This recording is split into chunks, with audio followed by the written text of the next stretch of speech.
look at all of the hot topics in HR. Whether it's passive talent or it's active talent. That's a soft skill that really gets undersold in the hiring process. How to manage in the virtual environment. You get a diverse, cultured group of people. It's a win-win for everybody. More conversion from candidate lead. What does that look like in this new virtual world?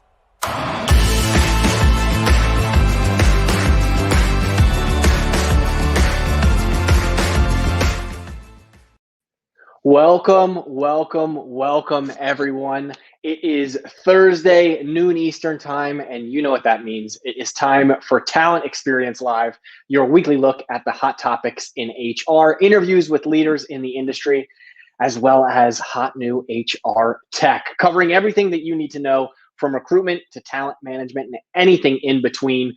As always, I love to start here where everyone is tuning in from. So definitely feel free to jump into the chat, chime in where you're viewing from. Maybe it's snowing. Hopefully everyone in Texas, as well as the middle of the country, is staying warm in the United States. And don't forget to share this to your network, because apparently writing Watch TXL this Thursday on Valentine's cards is a little bit frowned upon, according to my girlfriend. I don't necessarily agree with that, but it is what it is. And as always, if you're not able to catch the full episode, you can always follow up with the blog recap that is on our Phenom blog at phenom.com, or you can watch it on YouTube as well as LinkedIn. And we have done, I think this is episode 30 now, so 29 previous. So definitely check that out. Share it with your friends, family, loved ones, coworkers. Lots of great content and information there.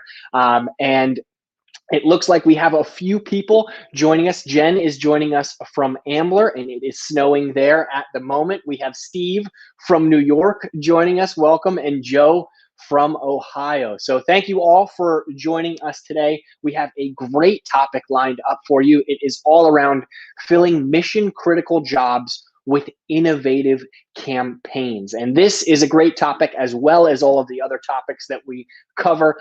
So definitely make your voice heard. Have any questions answered, you can fire those off in the chat. I'm gonna start things off with the first question that I love to pose to the audience, which is, what was the first job you ever wanted, your dream job as a kid? I know a lot of people, always talk about wanting to be an astronaut, an actor, or an actress, maybe even a pop star. All of these are really hyper niche roles that require special skill sets. Mine, of course, was I dreamed to be a professional athlete, not necessarily the host of TXL, but pretty damn close, if you ask me. And we're really going to dive in today how all of these hyper niche positions can be really solved for you at your organization, because we have different requirements, whether it be education, certification, and everything in between. And we're going to find out how to successfully campaign to those individuals. Looks like Jen wanted to be an Olympic gymnast. Based upon the snow that is Ambler, perhaps you should try figure skating. I'm not too sure. Jonathan Dale chimes in. He wanted to be a pro bass fisherman. There's still hope. You can always still fish on the side. We always love your questions and your comments, but if anything jumps into your head after the show, we do have an email. It is txl@phenom.com. So feel free to chime in with maybe what your favorite dream job was, or what you'd like to see a topic on future episodes, or even if you'd like to join us on one of these episodes. But that is enough of an intro. I could talk all day about my dream job. However, today we are talking about filling mission critical jobs with innovative campaigns. So everyone, please join me in welcoming Fraser Dunnell, Head of Talent Acquisition in Canada for L3Harris, as he dives into campaign best practices to swiftly occupy hard to fill and niche roles. Let's bring on Fraser.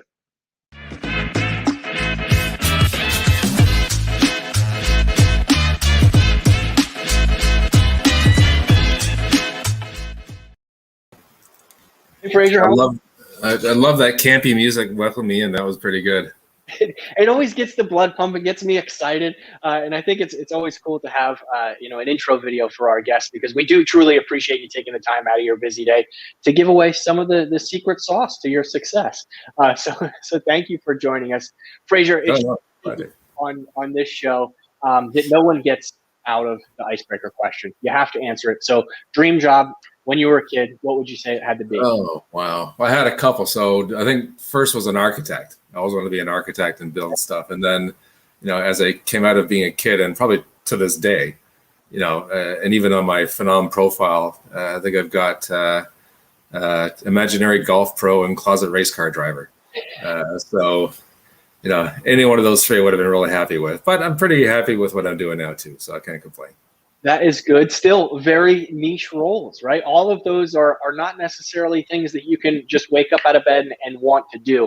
And I know we're going to talk about some of the niche roles that L3Harris has and how you're working on filling them. But I always find it super fascinating to hear how people got into the HR world. You mentioned, you wanted to be a golf pro and a race car driver. A little bit of a stretch, a little bit of a difference from traditional HR. So how did you get into that role? Because I think everyone's journey is so different. Yeah, I mean, I think everyone's journey in TA particularly starts the same way. You fall into it, and I don't want to sound like a cliche, but in a previous role before I got into TA, I was hiring a lot of people, for my team, and for me, it was just sort of a natural progression. I seem to enjoy interviewing. I seem to enjoy finding the best person for my team, and then when I found out I could get paid doing that, I thought, that's a good idea. So that's kind of how it started. Started the agency route, and then I missed being on the corporate side. So I joined one of the big banks up here in Canada, and then went on from there. Went on for the banks. We went over to BlackBerry, started up BlackBerry, not started up BlackBerry, but joined when the company was maybe, 4,000 or 5,000 people. Yep. And 4 short years later, we grew it to 17,000. And then, a couple of the stops along the way, professional services firms, whatnot, and one more stint at a bank. And then I wound up at L3Harris, which at the time was L3 Technologies, prior to our merger. And I just found it was my first stab into aerospace, defense, that whole domain. And I just found it utterly fascinating in terms of the work that we do and the company does and all the different dimensions of what the company produces and for who. I've been there about 4 years now, and every day is still a new day. That's awesome. And I love that that comment that you had there, that people fall into talent acquisition. And then it's almost like if you fall into quicksand, right? You can't get out once you're there. People have a passion for it, and they're kind of stuck, and they do take different journeys with different organizations. But if you get into talent acquisition, even myself, you stay kind of in that realm. Right now, I know personally, L3Harris, not necessarily a household name, one that typically comes up at the dinner table or anything like that. But can you briefly explain what you do and kind of what roles you fill? Yeah, so the company is a prime defense contractor. We're actually, I think, number 4 or 5. It's kind of walking back and forth between the big primes like Lockheed Martin, General Dynamics, Raytheon, and so on. So, the bigger primes, the Lockheeds of the world, they'll make the aircraft. The Raytheon, they'll make a lot of the munitions, radar systems, a lot of the big hardware stuff, as well as the software. But we focus a lot on, I guess, I don't want to say more component level, but more the systems level part. We've got 4 business segments.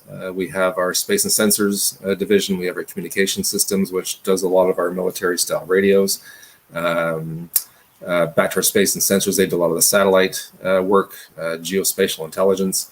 We have our aviation services division, which is a blend of commercial and defense, but we do all of the flight training simulators. We just had one part of the business that we cleaved off a little while ago. That was all of the airport sensors. So when you're walking in, you do stand up and it does your imaging. We did that as well. And then we have our integrated mission systems, which is where I'm a part of. It's a tough thing to describe, but we develop all the integrated systems that go on to much larger systems. So that would include anything from electro-optical systems, intelligence, surveillance, and reconnaissance, electronic warfare, maritime systems, sonar and acoustics, submarine systems, a lot of sensor work, and it's a complicated business. But again, it's truly fascinating stuff. It almost sounds, what you're describing is that L3Harris is a lot like Stark Industries for those Iron Man fans out there, right? Maybe not with Iron Man itself, but certainly in the defense and technology space. And also, that was a great little tidbit there that you designed the security systems. So L3Harris is the reason why I get embarrassed every time I go through TSA, because I have armpit sweat when I have to put my arms up. But anything to keep our planes and everyone safe throughout travel. When you roll through those different types of technologies and really those different types of positions to create that technology, I don't imagine that is a type of role that you can search for on a Glassdoor or on a Monster or on a Career Builder. What are some common pain points that you have when it comes to recruiting for these type of roles? Well, I mean, the higher level engineering degrees is obviously the tougher one. We hire, not hire, we hired, I guess, in the last little while, upwards of 260 PhDs, countless master's degrees in all flavors of engineering. I guess what makes it tough for us is that you've got, the two main elements of engineering are mechanical and electrical, but we have many different flavors or subsets of that. So we could have electrical engineers that focus on systems engineering, but for avionics, or we have electrical engineers that focus on electronic warfare or sonar and acoustics. So that's one piece of it. The second piece is that a lot of our roles require top secret clearance. As we're working on government programs, military programs, they've got to have that. And then the second thing is, our locations we're pretty much all over the place. So it's the confluence of those three things that really do make it challenging. And you're right, we don't find these people out on Glassdoor and Indeed. They're not looking for jobs, at least not all the time. So this is where Phenom plays a really big part for us in helping to capture those folks that had at one point expressed interest in us or joining us, and retaining their information has been key for helping us try to find and recruit them. Now, I imagine you almost mentioned kind of segments or buckets where talent is grouped into, because you are in so many different areas. Aside from just straight organization, what are some strategies that you've implemented to try and find this really specialized talent? Well, a couple of things. I mean, we've, as an organization, as a TA team, we have our direct sourcing team. They go out and find the purple list of the squirrels. Our overall TA team, they do a great job of just sort of baseline recruiting, just like good old fashioned, sourcing and headhunting. Obviously we're trying to build our talent brand, because we are a new talent brand. We used to be L3 Technologies, and we used to be Harris Corporation. We're now L3Harris, and that name is really just starting to get some traction now. So we had a lot of extra work to do in terms of re-attracting people to our company. But I think from a Phenom people perspective, just capturing all those past applicants from let's say 2, 3, 4, 5 years ago, depending on what they were doing, and curating that talent and segmenting and building up those talent communities. That's it's not been the panacea, but it has absolutely helped. If anything, just in terms of reintroducing our brand and reintroducing all the roles that we have and positions that we think these people that we've curated would be interested in taking a look at. Now, when you're reaching out to those candidates, even though it is a niche sort of roles that you're looking for, you're not obviously probably campaigning to hundreds of thousands of candidates, but still, I imagine a couple hundred, if not 1,000.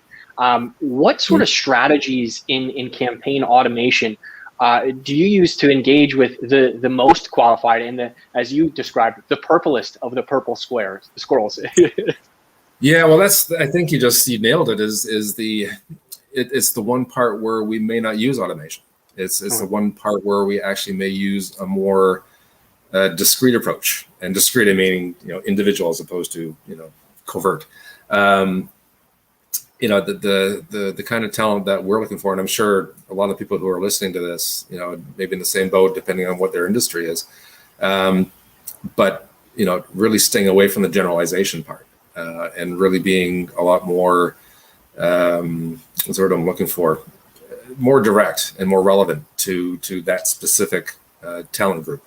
That's sort of been the key for us. So, I mean, you can use automation, of course, when you've got new candidates coming into the CRM that meet certain criteria, and you can automate, those messages to them about, hey, join our talent community, thanks for joining, or some kind of a welcome. Send out something that just introduces, what their discipline is and what it means at L3Harris, just to get them sort of acclimatized to how they could see themselves working for us. And then from there, using the more sort of specialized or one-on-one campaigns to them that are specific to that person's role or what it is that we're doing. I don't know if that makes sense. Does that kind of answer your question? 100%. I mean, immediately it reminds me of to find that super perfect candidate is almost like you have to take a sales approach where it's not going to be emailing everyone with the same generic or moderately personalized approach, whether it be their name, their company, so on and so forth. You actually have to do some digging in order to find those right candidates, right? Find where they graduated from school from, find what their previous roles were. I can't tell you how many times I, hop on LinkedIn and I get, messages from recruiters who are offering me product manager jobs or asking if I'm interested. I'm not remotely qualified to be a product manager right now. They forget that marketing piece. So when it comes to, having success, you really do have to do your research and create a personal approach where sometimes reaching the masses isn't the best approach. And I know at Phenom right now, we're working on a success story with L3Harris. And one of the things that jumped out at me as I was looking at my notes was you were able to fill one hard to fill position in 4 days. 4 days sometimes is, an extraordinarily short period of time to fill any role, let alone one of these tough to fill roles. How did you work through that? What was the process? What was your secret to success? Well, it's a good question. I think part of it was timing. Part of it was just making sure that we were targeting the right audience with the right message. You mentioned earlier on about recruiting and taking a marketing approach. Recruiting is marketing now. And the way that we go about in a lot of our campaigns is taking a full-on marketing approach to it. In the subject line, we'll make it look like a headline from a news article or from a news or a press release. In the campaign itself, in the body of it, we'll make sure that there's imagery that relates to the audience that we're trying to target. Any special features about that role in terms of if there's a signing bonus, a relocation, anything that will help sort of attract and engage the audience that we're sending it to. We'll add, pieces about where our location is and a map to it so they can see where it is or how long the commute time will be. And it's all these little things that together, would help to generate, greater interest. But we segmented through our Phenom database and through use of tagging, we were able to really quite specifically narrow down our audience and sent out that email to them. And we didn't ask them to go through the apply process because they were already in our database. They had already applied to us at some point in the past. So we had them reply directly to the recruiter that was involved in that hire. And within minutes of sending a campaign, they're already getting opened. I think within 7 minutes, he got his first response. It wasn't a great number of responses, mind you, because we had a fairly small audience to begin with. But by not having them go through the application process again, at least right now, it makes it easier for them. And then, once they were really interested, once they knew that we were interested, it made it easier for them to go through the application process. So, that was one element that I think, could have differentiated in that aspect. I mean, we've got others obviously that will invite someone to apply, will invite someone to look at the position online. But we're finding that more and more, if we open the door for direct reply to the recruiter, that seems to pay some dividends.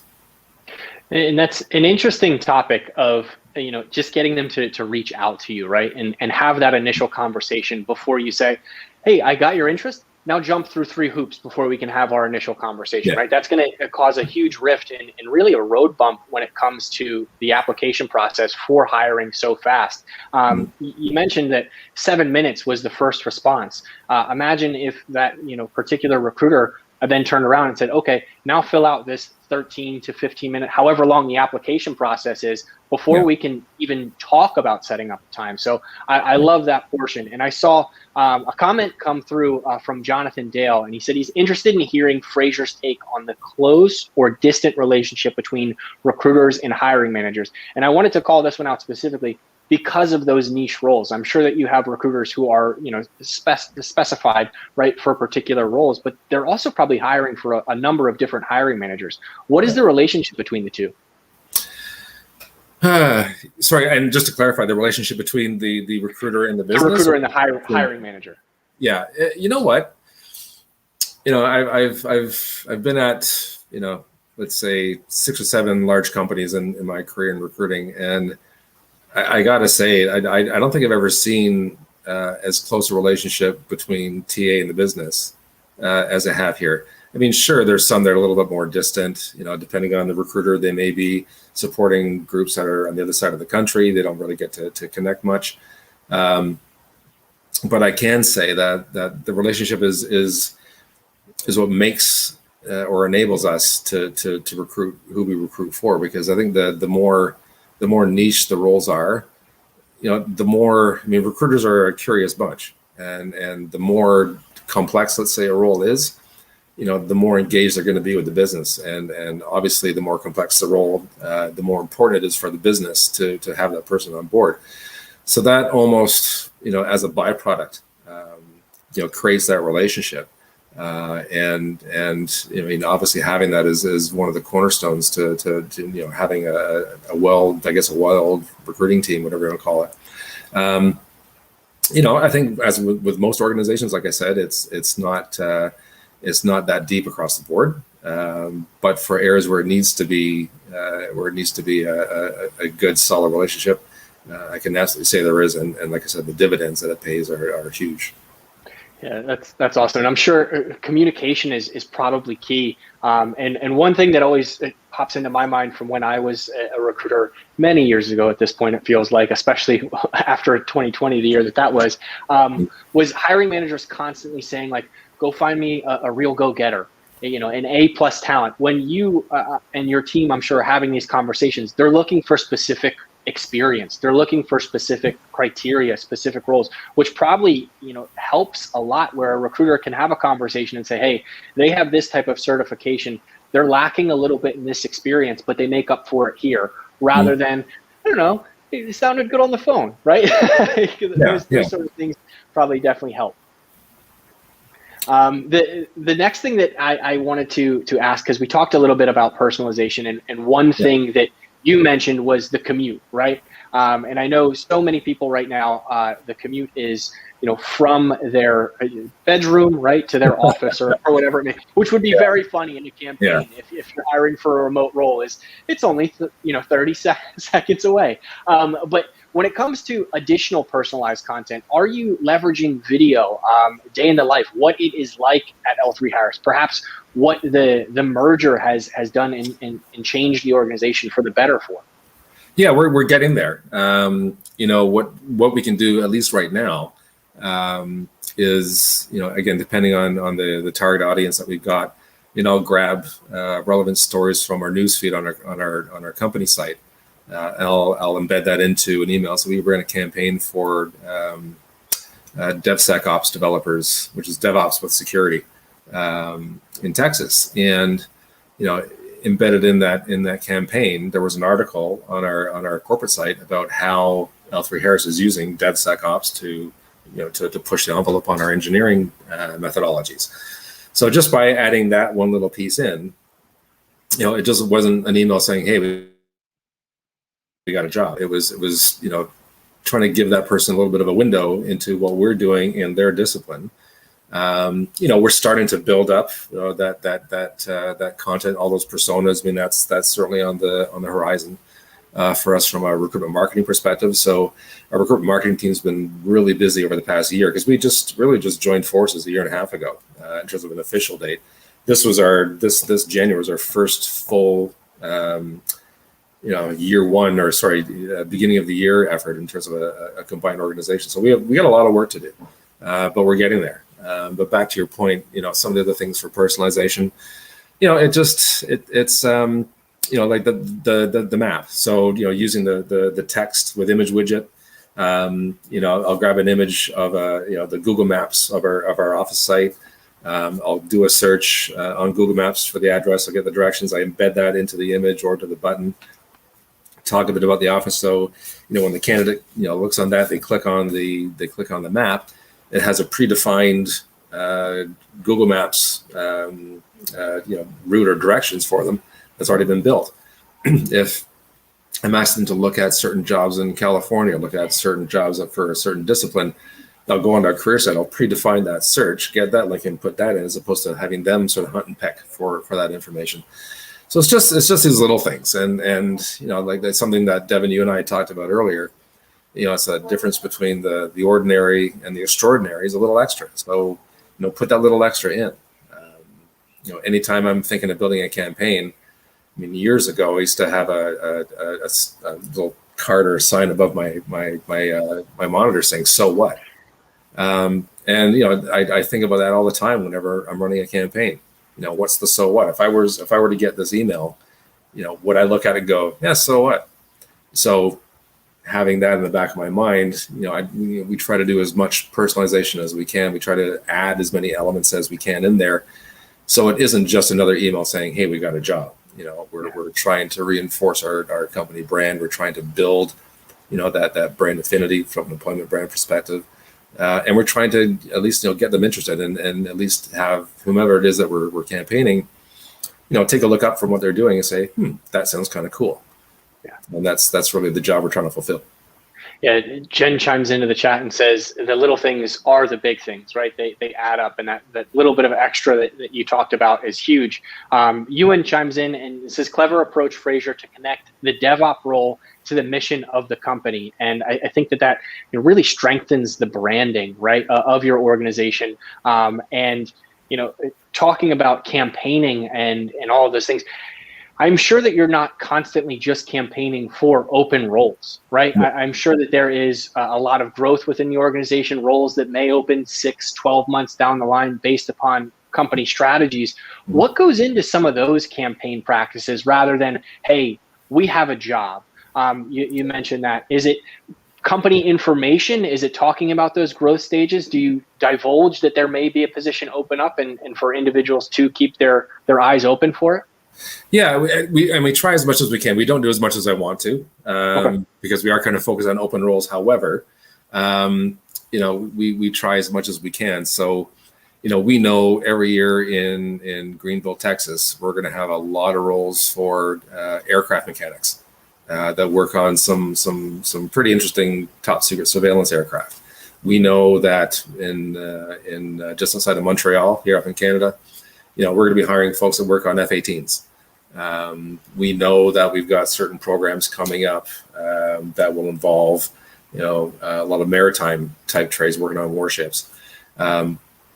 So we do get a decent heads up on what we're hiring for. We don't know exactly what, but like I said, we'll use in as many instances as we can. And like I said, I wish I could do it more than we're currently doing, but we'll get there. Is just, sending out a campaign that just talks about that person's discipline, maybe trying to get a really short snippet or persona from someone on the team or one of the leads. One thing our company does really, really well on our corporate site is we have a great news feed, and there's always some great stuff going on. There's always great stuff coming out on LinkedIn. but we also appreciate that not everyone has our corporate page bookmarked as a favorite, and they may not always see all those great stories that come out. So the next best thing for us to do is to push that out, and a reasonably large or reasonably decent engaged audience, so that they can see these stories, and they can kind of see how it relates to them. If we don't know what's happening in terms of a hire on the immediate horizon, let's just say stay tuned for more emails about roles coming up in your area. In the meantime, check these out for if they do have some immediately available roles that are in their discipline. But that's the campaigning for ongoing engagement versus campaigning for immediate openings. They're two very different things, and I would say the campaign for engagement, it requires an awful lot more effort. There's a lot of integration with the marketing team. To do it well, there's a lot of integration or work with the hiring team, with the employees, making sure we're on brand when it comes to whatever it is that we're saying and whatever it is that we're trying to project. So it's a big effort. But again, it does pay some dividends. And like I said, we're not 100% there yet, but we're definitely going in the right direction. And I'd say to anyone who's or finds themselves in that same position, working closely with marketing is the very best thing you can possibly do. And to all the listeners out there, you hear marketing, we're not the bad guys. We promise that marketing is not the bad guys. Fraser, you mentioned two different types of campaigns there, both for open recs and for kind of just general nurture and information. The third that I really want to touch on, which is one that I think oftentimes scares a lot of recruiters, and that's campaigning to silver medalists. Those individuals who have gotten to the final stages, they're obviously great candidates to make it to that point, but they just came up a little bit short. How do those campaigns differ from the previous two you just mentioned? It's a great point. Internally in my own mind, a silver medalist, they were obviously a great candidate. They may not have been the perfect candidate for that one role that they were aligned with earlier, but they're obviously still a great candidate. And I think part of that message is letting them know that, hey, we still think you're great. We still think there's other opportunities here if you're interested in staying with us. Part of the message could also be, we just wanted to share these other roles with you, and we can reference their earlier application. We don't obviously go into any details as to why they were a silver medalist, but we'll reference, we remembered you, and just making them feel a little special, because to us they got pretty high in the process and probably a complicated role. So just letting them know that we value our connection with them, and we want to stay connected, and we want to find a home for them because we like them. So in a nutshell, that's what we say. In terms of the actual verbiage, who knows? But that's the general sort of thought process behind it, I guess. Hey, and that sentiment, it means a lot to me, because immediately I'm going to turn it into that athlete metaphor that I just had. You think of the 90s Bulls and how they rolled through all these teams. Yeah. I'd be lying if someone said they didn't want John Stockton and Karl Malone on the Utah Jazz on their team, because they're still great players. They can do a lot, and the same can be said for silver medalists. They're still great applicants and great candidates, and showcasing that you remember them and how far they've made it in the process, and that their time was not only enjoyed but valued, even though it didn't turn out to be the right fit, I'm sure adds to some success. Yeah, and even on top of that, not even just the silver medalist, but any former applicant. We'll curate our ATS to populate our CRM, because right now I was still working through some integration with our new company, but any one of those candidates are applicants at the time. I think the general overall message is we want to say, hey, we remembered you. We're not a one-hit wonder in terms of your career. You apply to us, you don't hear anything, you never hear from us again. That's not what we want to be. They all got great skills. It's just, as with a lot of things in recruiting, a lot of it comes down to timing. And the timing may not have been right for either of us at whatever moment in time, but at some point, we know we're going to want to invite you back and share some roles with you. I think of the best customer service experiences that I've ever had, whether it's calling my bank or calling my cell phone provider, and they say, hey, saw that you've been a client for X amount of years. First of all, thank you for staying along. Same thing can be said for candidates, right? Is, hey, saw that you've applied to a couple roles. Thank you for applying. Thank you for your passion in working at L3Harris. And that immediately, it makes me feel good from a customer service call where I know that I'm frustrated with some sort of the service, but also it makes the candidate feel good as well. Now, all of this compiles to the success that L3Harris is having. But when we talk about success, always one of the things that comes up is Kpis. And I'm sure that you have some great Kpis. What are some examples of those, and what do you really see as the most important ones when having, a year of review like you just did? Yeah, so obviously conversions is number one. And, I would say that's one of our tough points right now.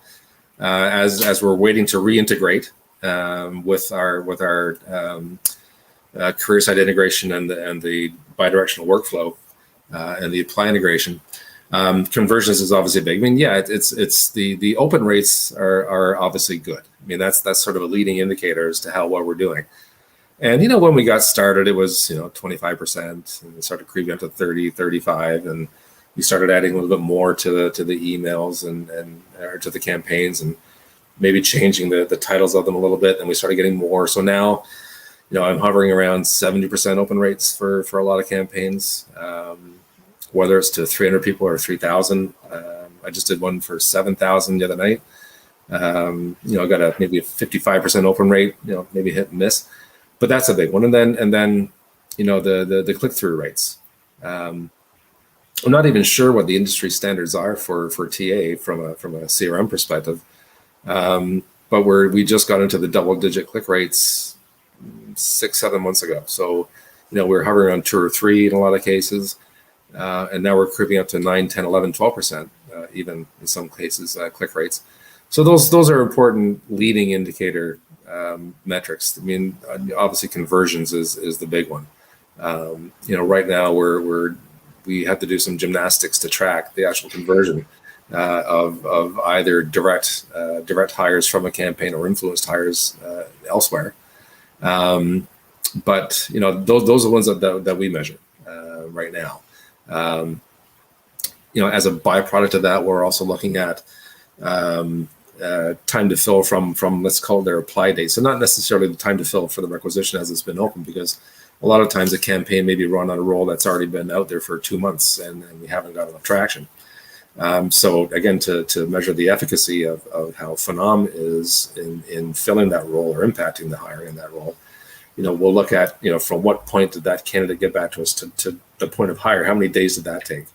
And we can get it down to about, 29 days on average. Our time to fill for a lot of our influenced hires is around 45. For some, overall maybe 25% less than our typical time to fill. So those really are the big ones. We like to see those fast ones. We like to see the 4-day hires. I'm not going to sit here and say that happens all the time at all. Like I said, we got really lucky, but I think our timing was right, our message was right, our audience was right. So at least the confluence of those things are what help to drive success in that particular area. And if we can maintain those 3 elements all the time, right time, right audience, right message, we'll start to see even better results. Yeah, it's a recipe of sorts, right? You have to play around and see what works and what isn't working, and continue to work through those things. Jen chimes in with, those are outstanding open rates. And also, I think her ears were running because you mentioned you had to do a little bit of gymnastics. She wanted to be an Olympic gymnast when she was growing up. So any consulting work that you need there, I'm sure that she is happy to help out with. Overall, Fraser, those are fantastic numbers. And thank you so much for joining the show. Is there anything, any parting shots that you'd like to add? Any open recs that perhaps you're working on and you're looking for traction for, anything like that before we let you go? God, we got about 2,000 open positions right now. So it's kind of hard to nail it down by one, but Obviously Texas is a big place for us. Florida is a big place for us. California is a big place for us. Recruiting there, we got a lot of competition. We have a lot of competition regardless. It doesn't matter. We have our main competition, our prospect employees, current employer, because we've got to try to get them interested in coming here.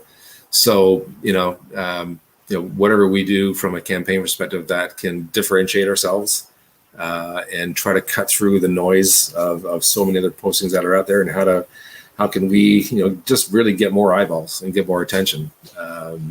We're doing what we can from that perspective. Phenom helps exponentially in that journey. It's just, like I said, just always think of the so what whenever it comes to a campaign. What's the so what? Yeah. Awesome. Fraser, thank you so much for your time. Thank you. Appreciate it. I wish you the best. Stay warm up in Canada, and happy hiring, if you will. We're actually 1 degree warmer than Greenville, Texas. So I don't know if that's my colleagues are going to be happy about that. But anyway, no, it was an absolute pleasure. Thanks for hosting. It was a lot of fun. And hope to maybe do more. Awesome. See you later, Fraser. Have a good one. Take it easy. All right, bye.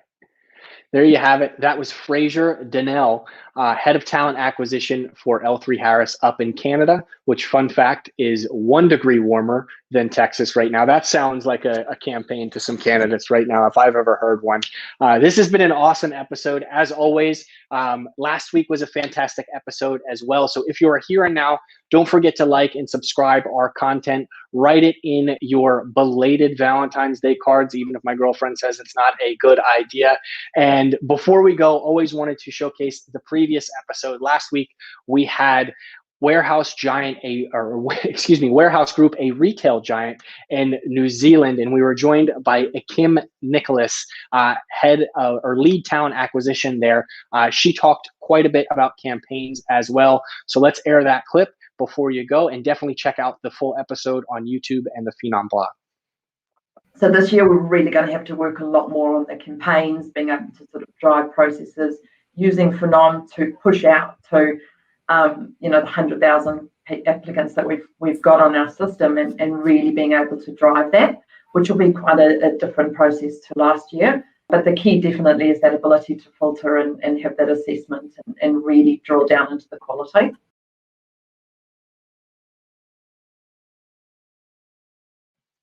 I think 2021 is going to be the year of campaigns, if it isn't already. Tune in next week. We have another great guest that I am excited to share with you. But before we go, I wanted to say a special thank you to Kristen, to Ewan, to Jen, to Jonathan, to Jin, to Kristen, as well as all of the other guests that tuned in. This was a fantastic episode. We love the interaction. Again, we'll be here live Thursday next week, noon Eastern time. Mark your calendars, make your avocado toast, and join us for another great conversation on Talent Experience Live. See you then.